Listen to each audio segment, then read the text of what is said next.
Our next speaker is Jennifer Stevenson from Changing the Chemistry.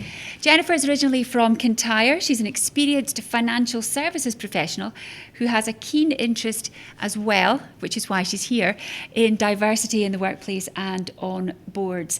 She served on the board of several charities, as well as on the investment fund operations and tax committees of the Investment Management Association. Now, what we're hoping to hear from Jennifer about is what Changing the Chemistry can actually do to help you practically to get onto boards, how it works, what skills and expertise are required generally for board roles. Tanya touched on that as well, of course. What skill sets and experience that you might just have latent within you and think, well, you know, who's going to want to know about that? Well, actually, there might be a board out there and you could be a perfect fit. And then how the Change the Chemistry can help you get the positions you need. So please, very warm welcome for Jennifer Stevenson.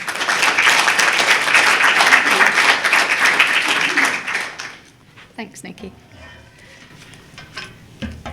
So thank you all so much for coming along this evening. It's fantastic to see such a great interest in the subject and such a wide variety of people. And it's a great illustration of exactly why we're here this evening. As Nikki just said, I work in financial services and have done for many years, and my interest in diversity probably comes from working in that world, which, as you can imagine, can be quite a narrow, male-dominated world. But I've also seen some great successes where when you mix teams, have lots of diversity with them, you can actually achieve so much more. So what I want to cover this evening is probably twofold. I'll come on to, in a moment, Changing the Chemistry and how the support that it offers and how it can support you. But firstly, as Nikki said, I want to follow up on what Tanya was talking about and perhaps take us, once we're past that recruitment process, actually look at the contribution within the boardroom itself. And the reason I want to do that is to try and look at the subject from a slightly different and hopefully practical angle, so that you can maybe begin to envisage yourselves in that role and see what it's actually like in real life. And as many of you have already indicated, you're on boards at the moment, so hopefully this will resonate with the experience you have.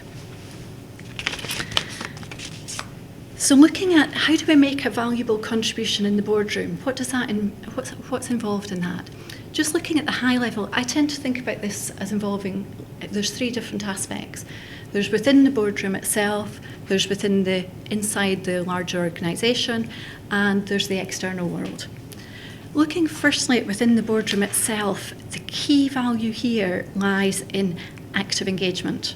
And by that I mean engagement through independent thinking and participation in rigorous debate, and sometimes actually encouraging that where appropriate. It also comes from questioning assumptions and testing established thinking and practices. And don't be afraid, and indeed don't underestimate the value of the stupid question. It really can make a difference. And the value of challenging is also important. Obviously, value also comes from any specialist expertise or just expert advice that you can offer on the subject at hand. If I then look at it within the larger organisation, there's a role for the board member there as well, and that's involving sharing knowledge with executives on things like current market conditions, emerging risks, or general operating environment. It also comes from providing a background supporting role to senior management when there's a challenging business environment, or indeed when they're implementing difficult strategic decisions within the organisation. And the contribution can also involve assisting in the recruitment, retention and succession planning, both of the board and the senior staff of the organisation. If I look at the third area, which is sometimes overlooked, I think, it's really the board member is also an ambassador for the organisation. This aspect of the role can involve providing access to your networks, using your reputation to help the organisation. And as a board member, you should also be looking to develop, enhance and strengthen both stakeholder and shareholder relationships, and thereby enhance the perception of the organisation. So I'm hoping that that gives you just a little brief vision of the boardroom and perhaps begin to picture yourself there, and that maybe you realise that there's a contribution there that you can offer at the moment. So if I now turn to changing the chemistry, what is it? Changing the chemistry is now the mouthful of the Scottish Charitable Incorporated Organisation with over 130 members. But it actually started from an idea that came out of a workshop at a conference in 2001. And it was a conference which I understand was called Inspiring Women Leaders, Dare We? And the workshop was on the importance of, or the impact of diversity of thought in the boardroom. This led to a group primarily of members from that workshop getting together in Edinburgh, in of all things a pub in 2012, to look to see how they could take some of those ideas forward. Tanya was instrumental in leading this group, and out of it came the collective organisation which is now known as Changing the Chemistry, which I think the name, I understand, was a term that was suggested to us.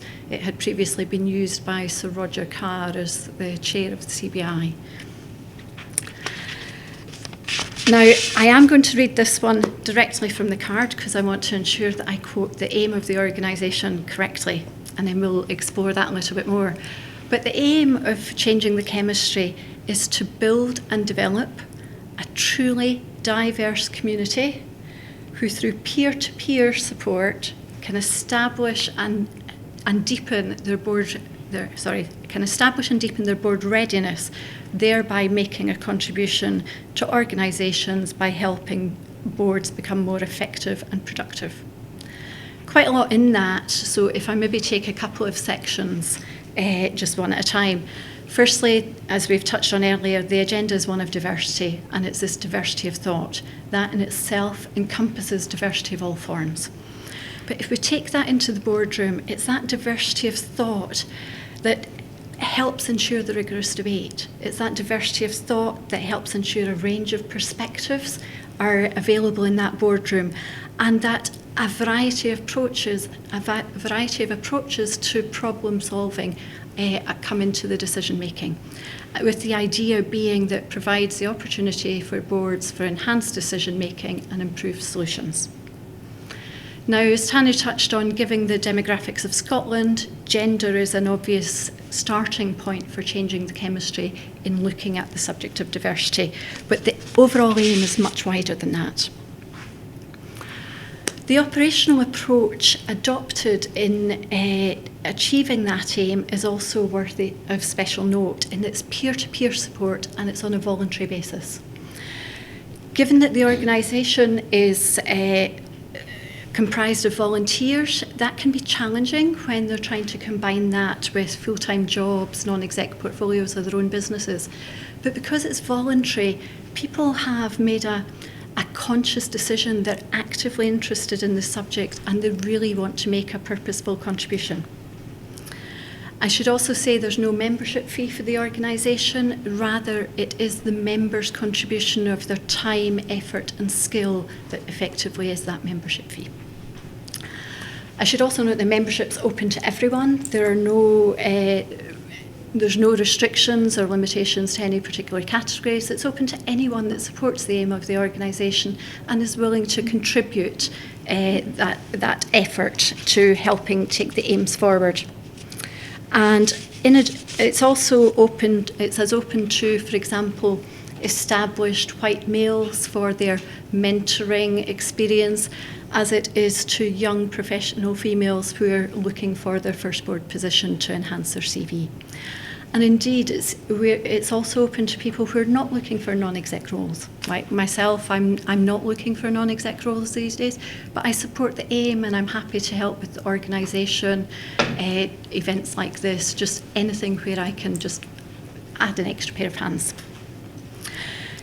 Briefly touching on success to date, in that 2012 scenario, Tanya and the team set a target of filling 8 boards within an 18-month time span. What they actually did was they achieved 12 board positions in more like 12 months. To date, we've helped over 30 board candidates achieve their positions, and that's across a range of organisations, from small to large charities.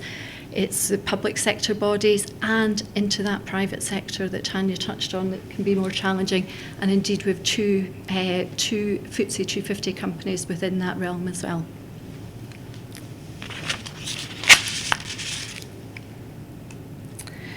So how does changing the chemistry work? As an SCIO, we've got our own board and governance structure, and we have 3 key committees that are really determined by the aim of the organisation. We are focused on broadening the membership, developing the members, and influencing others. And as I say, this is all staffed by volunteers. I touched on the method of the support being peer-to-peer support, but what does that really mean in itself in practice? It means that members offer guidance and development opportunity to other members to help them develop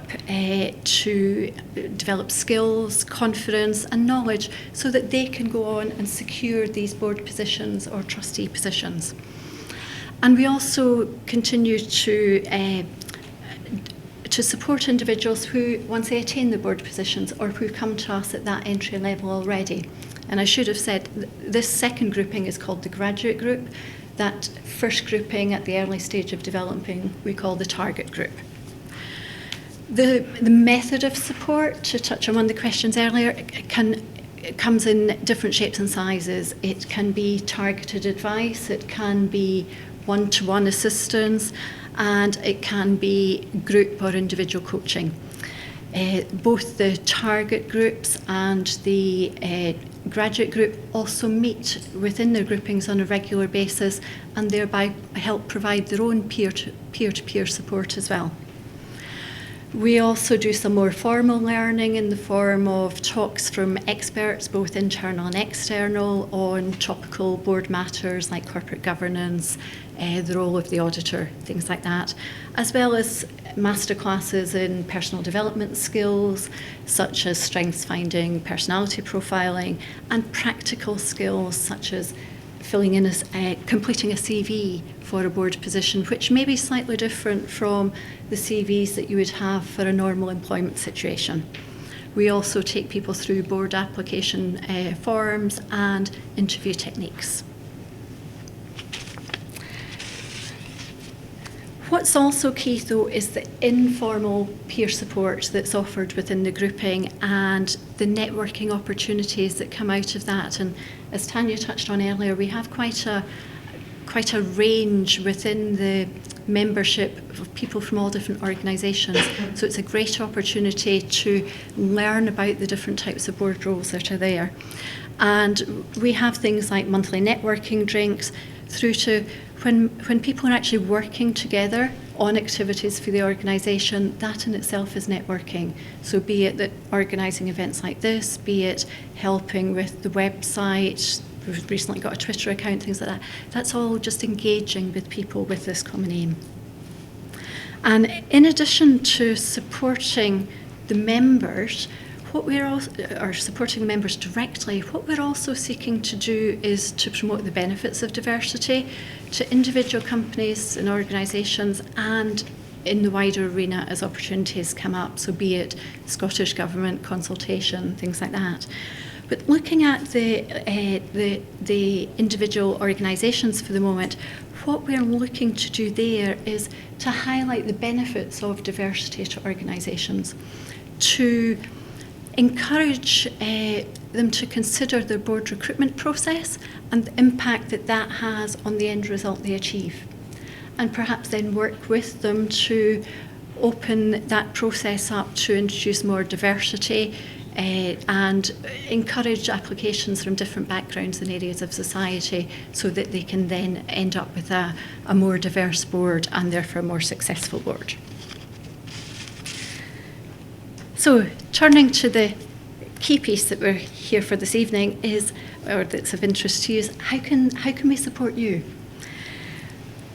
Firstly, as I say, we can help you with that initial step to identify that the board journey is for you and where your skills lie, where your interests lie, and what type of organisation may be best.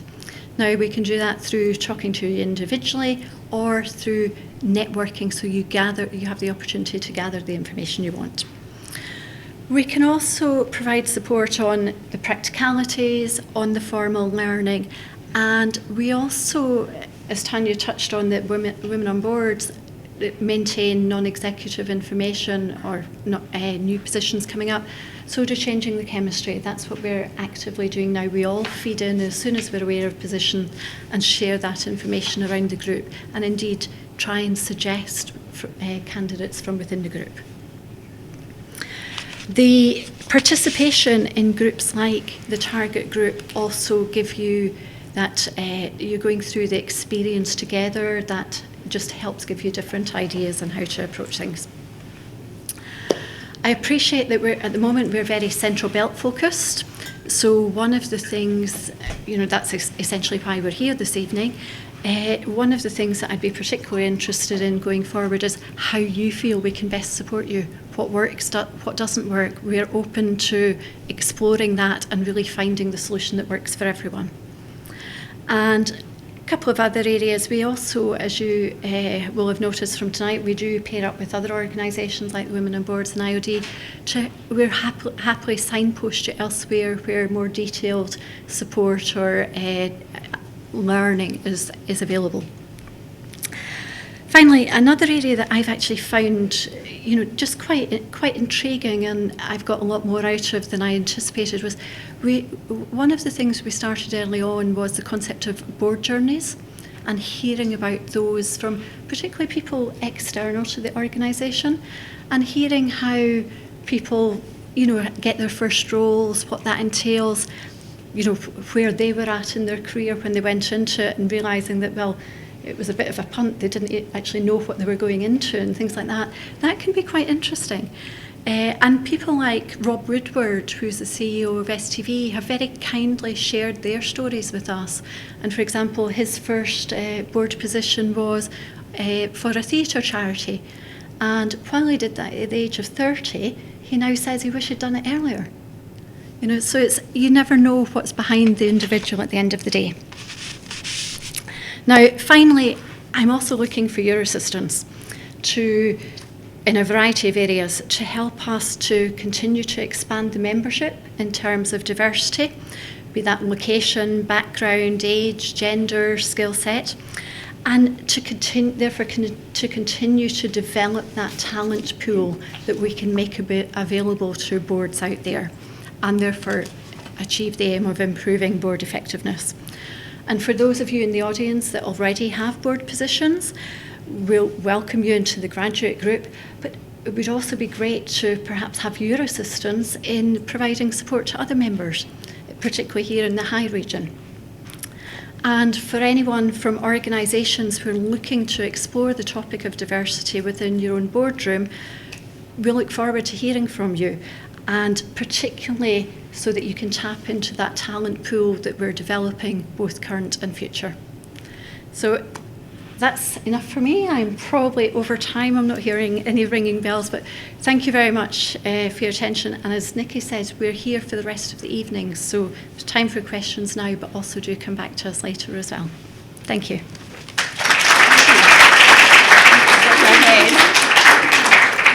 Thank you very much for that, Jennifer. Do we have any questions in the room? And remember, Jennifer has actually given us the quote of the night: don't underestimate the value of a stupid question.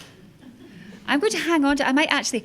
I'm not a tattoo sort of person, but if ever I was, I think that might be the sort of thing I would get tattooed up my arm.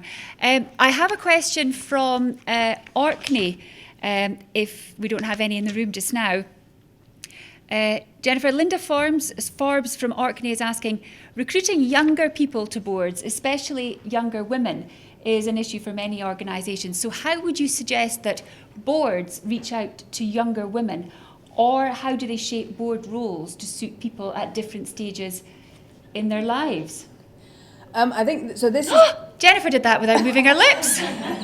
Tanya, over to you. It's a pet project of Tanya's. Okay. Well, we've actually set up a board committee, which Jennifer isn't on, which is why, if it's all right, I'll step in. So we have set up a committee around developing our membership, and actually youth is one of the particular areas of our focus. I have to be honest, we're at early stages, but we've already been put in touch with a number of people. Can I just stop you there? When you say we, are you? Sorry, apologies. I'm talking changing the chemistry. Changing the chemistry. So changing it, because women on boards is I guess in a much is not so sort of proactively looking out for people. Yes, women on boards is encouraging women specifically to go for boards. So younger women, younger women. I mean, I think younger women.